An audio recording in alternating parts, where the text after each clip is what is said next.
Hello, everyone, and welcome to Faces of Digital Health, a podcast about how digital health is adopted globally in different countries. And I'm really happy to say hi to Pilar Fernandez Hermida, who is an expert in how startups in digital health can scale, how they can access different markets. She's been working on different markets for years, and today we're going to focus on the GCC countries. So Pilar, welcome to the show. Hello everybody, and thank you for having me here today. I'm super excited too. I've been following your podcast for many, many years, so it is an honor. If we dive straight into the topic, when one reads about the GCC countries, so the GCC Council brings together 6 Arab countries, that's Bahrain, Kuwait, Oman, Qatar, Saudi Arabia, and the UAE. And when we read about the digital health innovation and ambition in this space, it's pretty impressive. The investments are high, the determination and enthusiasm in tech-supported healthcare is high. The government spending is also very favorable to kind of move things forward.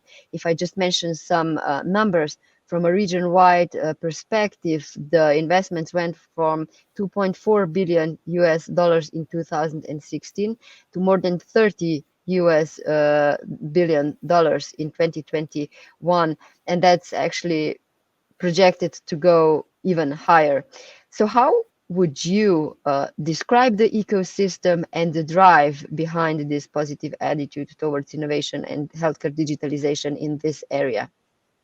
Yeah, thank you for the introduction. It is always good for any entrepreneur to understand why things are happening, because there is normally always a reason. So I would start saying, what is the drive behind these numbers, this growth, which is impressive? And if you look pre-pandemic, the region, the GCC region, when we look, for instance, areas like beds per 1,000 inhabitants, it was really lagging behind versus, OECD. They were not doing so bad compared to the doctor radio. I just pulled the latest numbers. But for instance, Germany has currently 8 beds per 1,000 inhabitants versus UAE that has 2.9. The average in the European Union is something 4.6. Yeah, so doctors were, the doctor radio was not so bad, but what happened is 2020, there was a pandemic, and there was a reckoning that the countries needed to have more infrastructure facilities, which you could argue they had no. I mean, the GDP investment per in digits on the infrastructures were in the single digits before 2018, 2019. And now it has incremented in some countries to 18% of the GDP. Yeah, so there has been a big push, for infrastructure building, and it has been fueled by the pandemic because in the GCC, talking to several officials, there was a reckoning during the pandemic that they could not be so dependent on importing everything, from medications, like something like vaccinations, to even food. Food security was a big concern when everything was closed down. So in the last, let's say 3-4 years, we have seen a radical increase in building the healthcare and the biohealth and the agtech, infrastructure. And this is what's pushing most of the projects at the moment. You could argue that it's still in catch-up mode if we look at the index of bed, but it's a great opportunity there for infrastructure providers, and it's a great opportunity as well for digital health companies, because behind that drive, they want to leapfrog into the new economy. They want to be less dependent on oil revenues in the future. So, and part of that is the utter embrace of AI. I had to use the word, and digital infrastructure. So for instance, Saudi, the largest market in healthcare, 60% of the market, by 2030, they want to have 70% of all the services digitally delivered, healthcare services. So you have the biggest virtual hospital is in Saudi already. It's called Seha. and a lot of initiatives even in the area of longevity as well that also touches digital health as we understand it. Hmm. One of the characteristics of the area, especially the UAE, is the big number of expats. More than 50% of the population is actually kind of coming from abroad. So, what kind of impact do you see that that has? And when you say that there's a huge drive to kind of build things in the region, does that mean that basically, the expats that come here actually build their own things and stay here for decades? Or is it more that the large number of expats is also attributed to the foreign companies that want to enter these markets, and you always need local workforce if you want to succeed in any market, to understand the culture, to have people on the ground, to actually be present where you want your products to work? Yeah, it is a very interesting question, and I'll try to give you a simplified view. Has a lot of ramifications. It is a delicate balance. I mean, look, I now resident of Abu Dhabi, where 90%, 90% of the inhabitants are foreigners, right? So, and it's very welcoming, by the way. I never felt more welcome, as a foreigner, and they give you a lot of facilities, etc. But again, things have changed dramatically. If you look at all the 2030 agendas, most of the countries in the Gulf, they all want to drive, they want to be self-sufficient. They want to kind of diversify the economy into what they call the new economy with a very, very data-driven approach. Yeah. Um, and then they want to become a net exporter as well. But to do that, you need to grow local businesses, yeah, the next Amazon of the region. Well, actually, you haven't known, but other companies, other technologies. So there's a big bet now in novel therapies. There's a big bet in the computation, AI, deep tech, as we call it. And this is the catch-22, is like, you need to build the supply chains in order to enable those industries. And if the capacity is not in the country, you need to keep on getting the right talent and attracting the right talent. So on the one hand, there is a drive in flexibility of visas, golden visas, things like that. And then there is a very strong agenda of how do we engage more of the local population in this industry, because you could argue that they have been a bit left out, from the wave, yeah?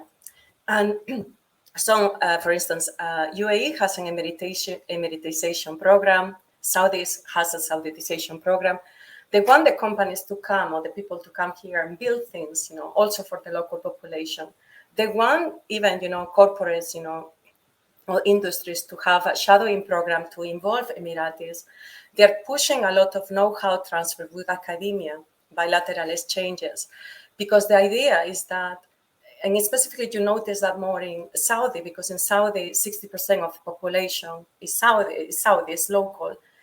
They need to catch up, in a lot of areas. So know-how transfer and partnerships is the call of the day. So yes, they need the technologies to build these assembly lines, to build, for instance, drug manufacturing, things like that. But they don't want extractive type of approaches to the region anymore. They want people to invest in the region. So Hmm. I'm not sure that answers your thing. So yes, very welcoming. I mean, incredibly welcoming to innovators, to people from abroad, to bring, to add value to their agendas, but in a win-win model as well. Yeah, we need to also invest and transfer our skills. Yeah. Hmm. How would you say that the countries in the region differ? Because when we talk about the Middle East and when we talk about the UAE, usually the first associations would be Dubai, super multinational. There's Arab Health is usually taking place there. But what about other places, other spots in the region?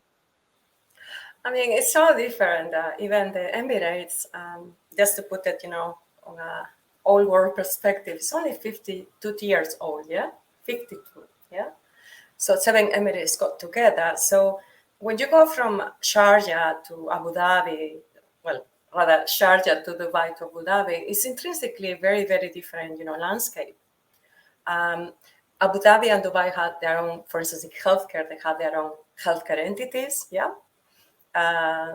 You have the federal government.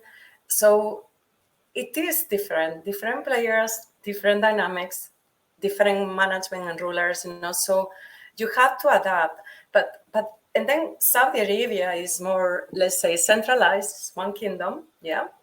But it is decentralizing to a certain extent into, health clusters, as they call it, 21. So I always say to entrepreneurs is like, you need, before you enter a market or before you choose the market, you need to do a bit of analysis. You need to look at the trends, what's happening, what's not happening, who is there, how you could add value to that, and with whom. And the with whom is very important, because going back to what we discussed before, we talk infrastructure building, big infrastructure projects, yeah, which they will take shape in a lot of public and private partnerships, the big fish, yeah. So we need to understand where, if you belong there, and how it's going to be viable for both parties, yeah, procurement-wise as well. So I never, even if you are in one market like Abu Dhabi, it's very difficult. It's very different if you transact with public sector than you transact with private entities. So you need to basically be cognizant of that. But I would say one advice, and I think everybody listening that works in the region would agree, is that PPPs is really the big opportunity, public and private partnerships. So you're a small innovator, figure out where you belong, where you go, and why, with what, with whom, and how to make money, which is the go-to-market. And it has to be localized. Abu Dhabi has different dynamics than Sharjah or than Dubai, and different countries, yeah. So, what are some of the mistakes that you're noticing startups or company making when either considering entering the GCC countries or already pursuing customers in the region? I would say that the top mistakes will depend on what they are looking for, yeah. Companies traditionally, they go to market for 4 different non-mutually exclusive, focus areas. Yes, you can want to reach new markets, sell your product in new markets. You might want to tap into the R&D. You might want to tap into the talent, or you might want to tap into funds. Altogether, they make entrepreneurship, right? And I think that number one misconception is that anytime you say UAE, people think people are throwing money at you, like you do anything, and it's not true. Meaning that it is hard to raise funds for early stage companies. It might come as a surprise. Yes, the big sovereign, entities, they invest in grow up, more solid businesses. There is an IPO market that's recently launched, but it's not really the market for startups is maturing. It's still, evolving rather than maturing. So, for instance, in Saudi, you have PIF, is putting a lot of money into that. So it's being created, because let's remember what we said before. It is a market that traditionally was importing technology. Yeah, to start creating and exporting technology requires a bit of a shift. Yeah, so and that includes the funding mechanisms. Yeah, but having said that, this is the first thing. They are not throwing money at you, but having said that, if you do your homework, if you know who you're talking to, and if you actually position your company in the right way, there might be money at the end of the discussion, because there is a lot of liquidity, yes? But another thing that also is very, very important, especially for the area of biotech, which is key for this market, because they want to start creating their own drugs, yeah? Everybody is building the assembly lines, let's speak. Is a lot of people knock at the door because they think, I can produce a drug. So I come here, they give me money, I bring my technologies, I do it. And actually, people are very surprised to find out that the focus of some of the markets here is to attract FDI, foreign direct investment. So they're asking for your money rather than you coming here to get their money. So yes, there are PPPs, you could get there if they're already cooked, or, and you can tap into that. But if you want to create your own PPP, they might actually ask you to bring money to the table. So, and you find very, very funny statistics like Germany, France, and a lot of European countries are the main FDI investors in healthcare at the moment. Hospital facilities. So, but finally, on the cultural perspective, the hospitality of this region is incredible. So people sometimes confuse giving you the car and say they're interested in you, like, okay, that's it, done deal. But no, here is very much about building solid, long-term relationships, yeah? I think the model of the tourist entrepreneur is a bit away. So if you think about it as an entrepreneur, the only thing that will never be a commodity is your relationships. The quality of your relationships is the only thing not replaceable. And here you have to work on that. So don't confuse hospitality and you have to work and you have to be here and you have to work on the relationships. And this is something extremely, extremely important, more important than most countries outside of the region. That's interesting.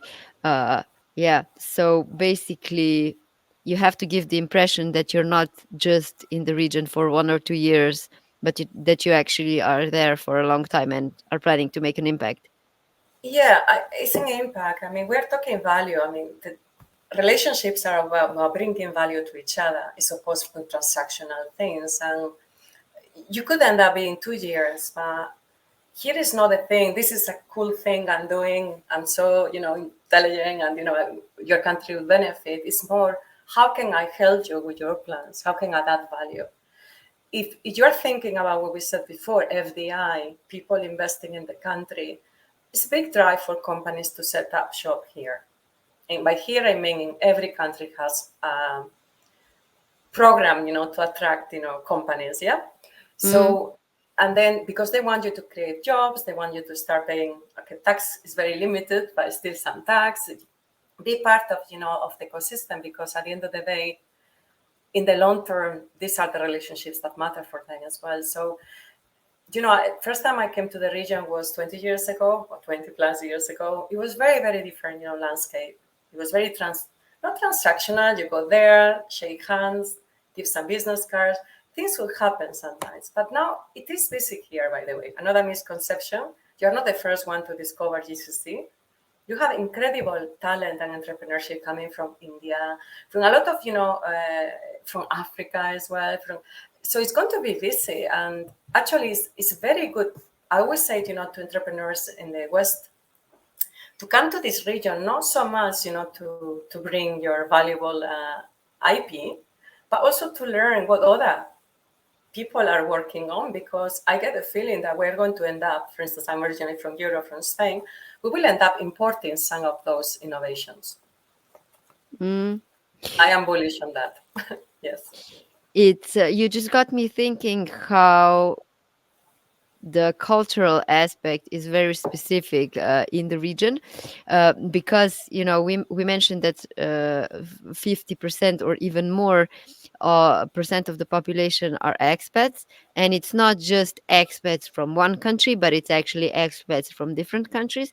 So I still remember an interview that I read with a woman who worked in Dubai, and she mentioned that basically they got kind of like an instruction or recommendation in terms of how to communicate with the different cultures, because that's something that can get very tricky when you work with different countries. And yeah, people just express themselves differently in different cultures, and different things mean different things.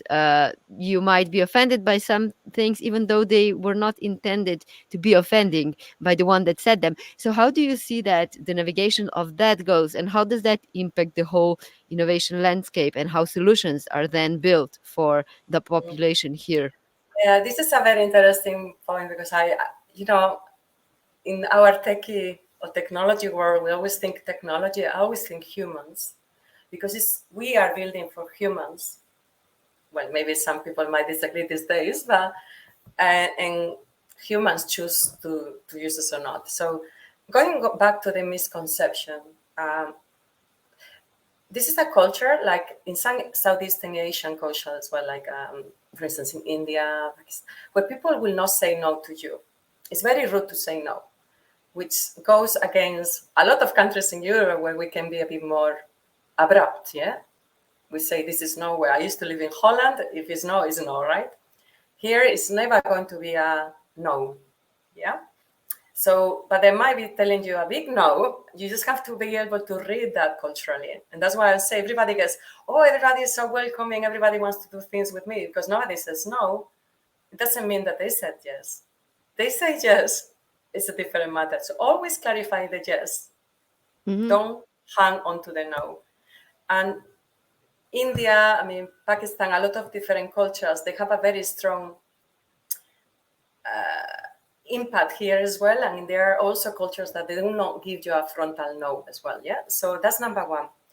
But when it comes to entrepreneurship, and this is the area that I'm very passionate about, there is another factor that the country needs to come to terms with, the countries, the GCC region, is failure is normally frowned upon here very much. You do not only look bad when you fail, you make your family look bad too. Mm-hmm. So I've been talking, to some academia and institutions. How do we because to innovate, to become innovative, you have to crash and you have to fail so many times. It's what we call growth mindset. And you have to get used to failing, because in innovation, it's about the one thing that you will do right versus the 95 or 98 things that fail, right? And and but then it's like, but then that's where we add something good to the equation, because in the younger generations, the very young population, in the average in the mid 30s, you can counteract the growth, the risk averse mindset with a bit of FOMO, because it's very cool now to be entrepreneur, right? Mm-hmm. And that could change a bit, but still, if you have a big name, you come from a big family, uh, failing on something is not something that people will publicly talk about. And that is a problem not only here, it is a problem in a lot of countries, even in Europe, you could argue, compared to the US. And we need to take away the stigma of that, because without that, we will not have the true innovations, because people, what they do when they have this fear of failing, they start copying models elsewhere and try to adopt it because it's been proven. But you could argue that's not the best innovation. Yeah. That's a very interesting point, because when we were on our prep call, for this discussion, we were talking about how ambitious different countries are in terms of the innovation, and one of the things that I mentioned is that um, it's great to be in Europe. The access to public healthcare systems is great, but with all the regulation and all the thinking that we put into making sure that solutions are really good for everyone and well regulated, this can also hinder innovation, and it often feels that less is possible than we would wish it would be possible. And it's therefore really great to go to the US from time to time to get that optimism, to get that positive entrepreneurial spirit that basically change is possible. And when I said that, you mentioned that the real enthusiasm is in the Middle East and in the GCC countries. So can you talk a little bit about that? So that Mhm. basically attitude Yeah, how towards it could be change. seen contradictory, but it's not, because also let's think about it. The Emirati population is still one portion of the population. We have all the expats, coming, and with a growth mindset, so to speak. Um, the energy and the ambition of this region is nothing I have seen. Maybe because it's a new country, maybe because it's a new paradigm that is changing. The young population, they don't have any hang-ups or legacy, to deal with.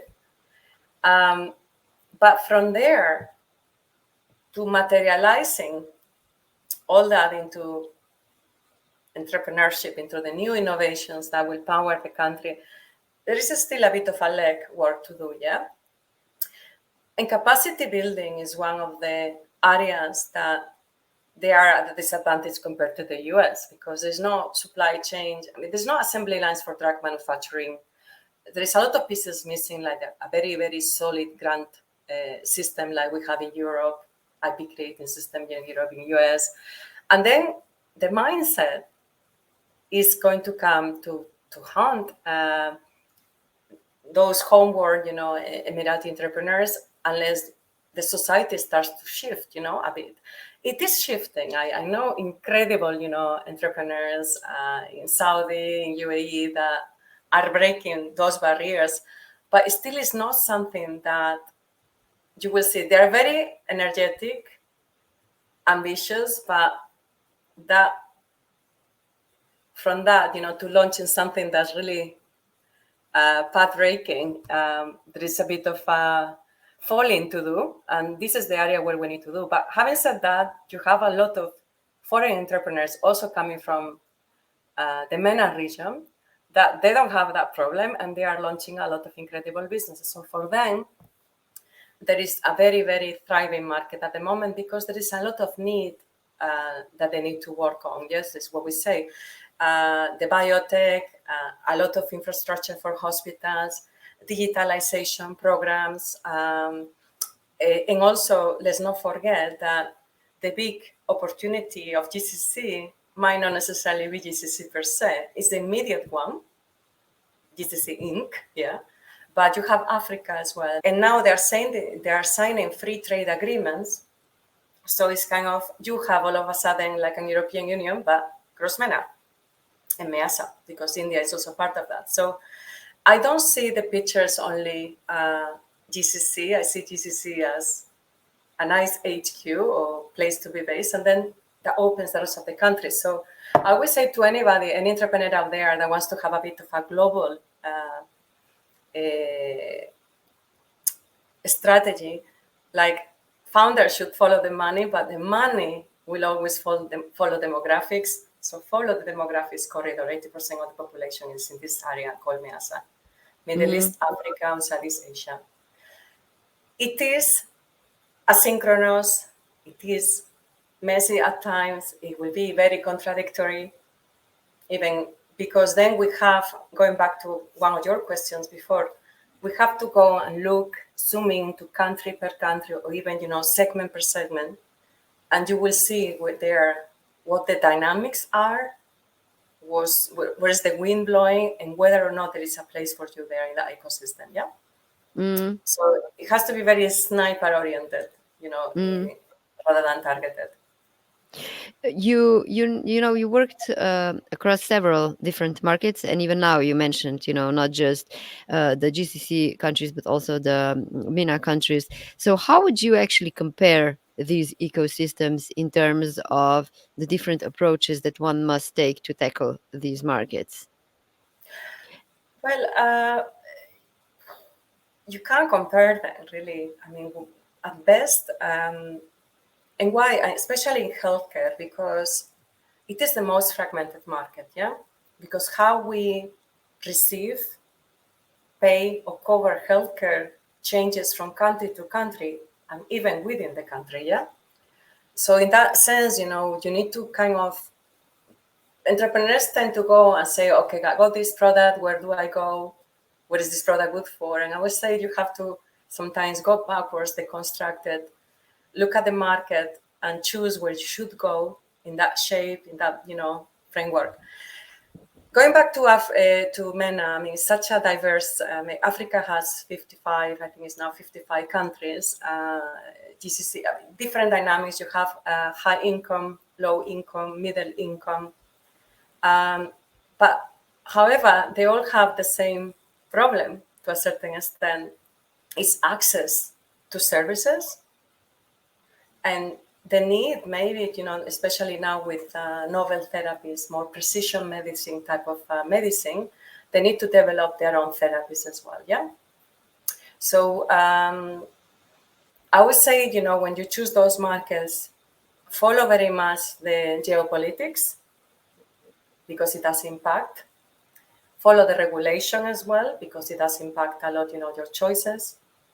Um, on the regulation bit, for instance, in terms of data transfers and AI regulation, this is extremely important because it could mean that you are not allowed to market in one country in that shape, yeah?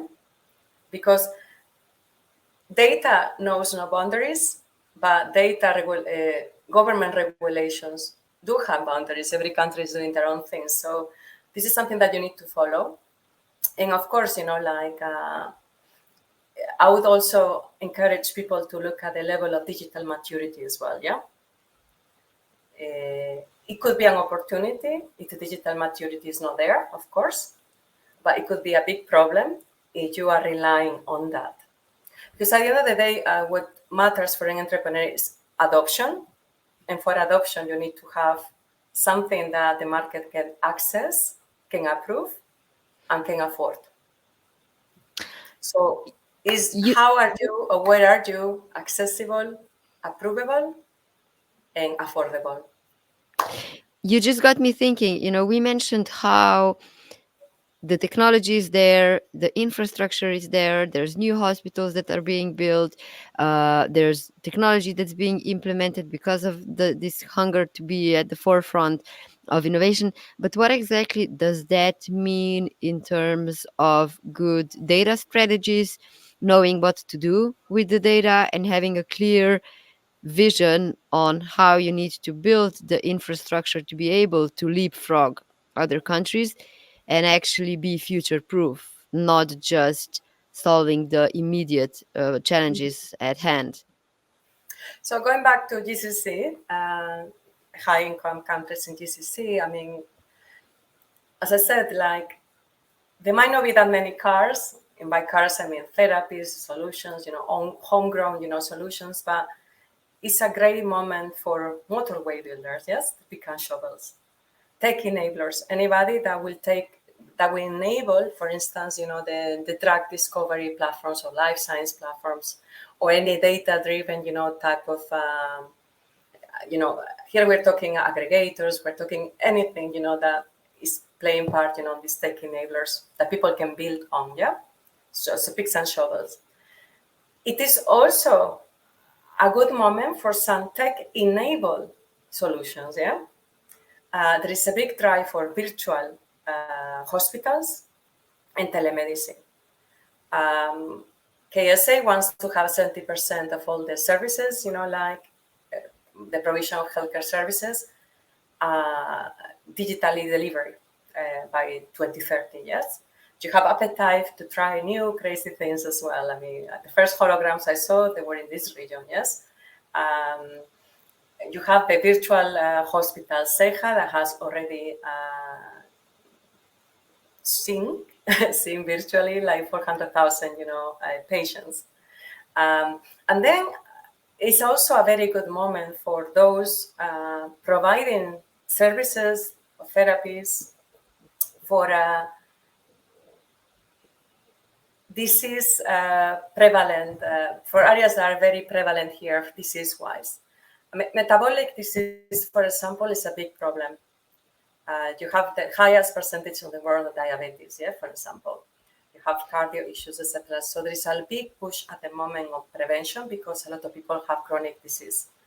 Then on genomic side, there is also a lot of push on CGT's technologies as well because there is a lot of, like genetic inheritance disease, for instance, but that has opened the door as well to providing and creating the first CAR-T treatments, in the region, like here in Abu Dhabi, etc. So there is some windows of opportunity as well if you operate on the tech-enabled therapies. But the biggest opportunity, of course, is for the tech builders at the moment. The ones building the machines that will enable others to build on their own solutions, yeah? Okay, interesting. So if I asked, where do you see, the biggest potential in the future, in say the next 10 years, what would your response be? You talked a little bit, about biotech, the Dubai industrial strategy for 2030 and the Abu Dhabi vision for 2030 actually consider the pharmaceutical industry as one of the main sectors to develop with its future growth prospects. As you mentioned, the supply chains and the desire to build and produce pharmaceuticals locally. What else would you say is an opportunity here, especially from the digital health Mhm. perspective? I would say that the digital health also has a role to play in this tech bio. Let's call it tech bio. That's the new buzzword. The tech enablers for drug discovery, manufacturing, all these things, because you can aggregate data workflows, clinical medical records with a lab information system. You can do a lot of things, in cybersecurity, traceability, automation. We're talking the same thing, right? So you see a shift of some digital health companies that are going into the biotech world, because I would say for me, this division of different sectors, digital health, medtech, is something I always struggle with, because my definition of health technologies is, I only define health technologies in a very simplified way, is technologies that can be used to provision better services for all of us, or technologies that help develop better therapies for us. Yeah.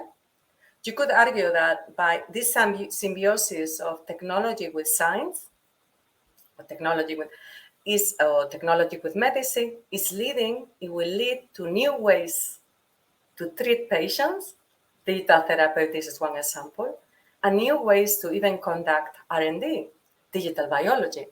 But these are the very early stage of in silico, etc. So, but having said that, if you think about it, I see it's a continuum.